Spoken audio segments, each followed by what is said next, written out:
আসসালামু আলাইকুম। আমরা গ্রামের বাড়ি এসেছি অনেক দিন পরে। এটা আমার বাবার বাড়ি। আমরা শীতের সময় আসি, তো এই কবুতরগুলো আমার আব্বার। এগুলো আমার আব্বাই পালে। অনেক জাতের কবুতর আছে। আমার আব্বার খুব শখ কবুতর পালার, তো সেই পালে এগুলা দেখাশোনা করে। এই গাছগুলো আমার আব্বার হাতেই লাগানো। ছাদের উপরে আছে গাছগুলা, আবার নিচেও আছে, বারান্দায়ও আছে কিছু।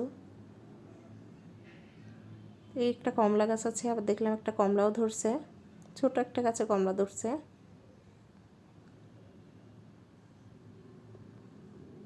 তো আমি একটু ঘুরে ঘুরে ভিডিও করতেছিলাম।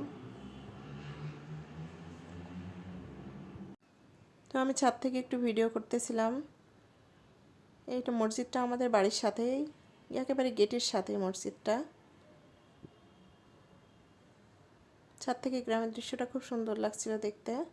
সামনে আমার নানি বাড়ি, এই যে তিনতলা বাড়িটা দেখা যাচ্ছে, ওটাই আমার নানি বাড়ি।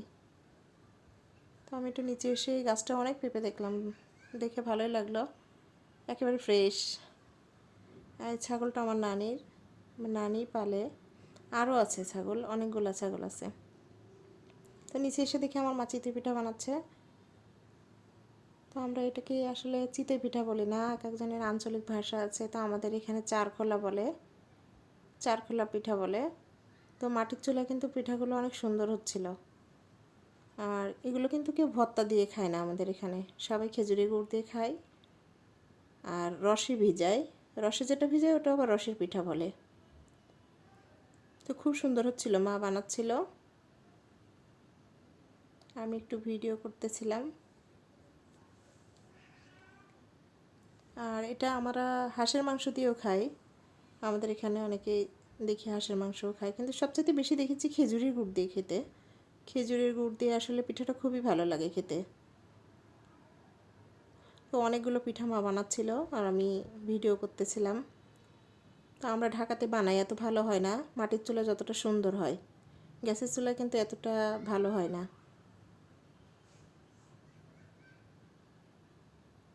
তো মা অনেকগুলো পিঠা বানিয়েছিল ওই দিন। আমাদের বাসায় আসলে অনেক লোকও ছিল। এটার মধ্যে কিন্তু নারকেল দিয়ে বানানো, আমরা আবার নারকেলও দেই ভিতরে। তো আমাদের বাড়িতে এই দুইটা হাঁস রান্না হবে। আমার বোনের পালা হাঁস, হাঁস দুইটা বোন পালছে, তা নিয়ে আসছিল, আমরাও গেছিলাম, সাথে অনেক মেহমান ছিল। তো আমি এই দুটা আসলে রান্না করেছিলাম ওই দিন। তো শিলপাটা একটু মশলা বেটে নিচ্ছিলাম, মানে যতটুকু বাটা যায় আর কি। তো প্রথমে পেঁয়াজ কুচি দিয়ে দিলাম,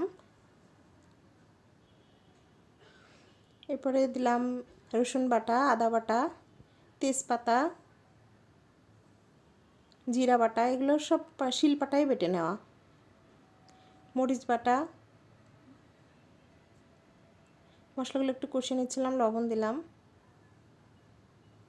মরিচের গুঁড়া একটু দিয়ে দিলাম আর একটু বেশি ঝালের জন্য, হলুদের গুঁড়া দিয়ে এই মশলাটাকে ভালোভাবে কষিয়ে নিচ্ছিলাম। এখন মাংসগুলো দিয়ে দিচ্ছি। এটা কিন্তু আমরা নারকেলের দুধ দিয়ে রান্না করি।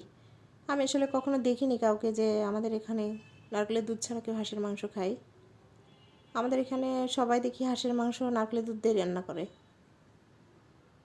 তো দুইটা নারকেল ছিল, দুইটা হাঁসের জন্য আমি দুইটা নারকেল দিয়েছিলাম।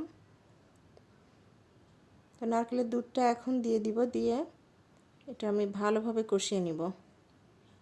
তো আমি একটু গরম মশলা দিতে ভুলে গিয়েছিলাম, তো গরম মশলাটা দিয়ে দিলাম আর নারকেলের দুধটা দিয়ে দিচ্ছি।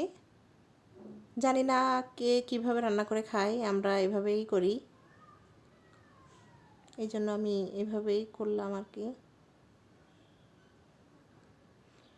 রান্নাটা কিন্তু অনেক মজা হয়েছিল। তো রান্নার পুরো ভিডিও আর দিচ্ছি না, আপনারা এভাবে রান্না করে দেখতে পারেন কেমন লাগে। তো আমি নিচে এসে দেখি যে এখানে একটা পাখি, আমার বোনের হাজব্যান্ড আমার মেয়েকে ভয় দেখাচ্ছিল। কোথায় পাইছে জানি না, পাখিটা কেউ একজন নিয়ে যাচ্ছিল।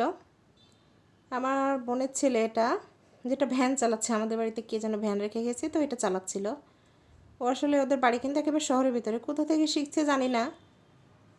তো আমি আবার একটু ভিডিও করে নিলাম। তো আমি প্রথম একটা বড় ভিডিও দিয়েছি, কেমন হয়েছে জানি না।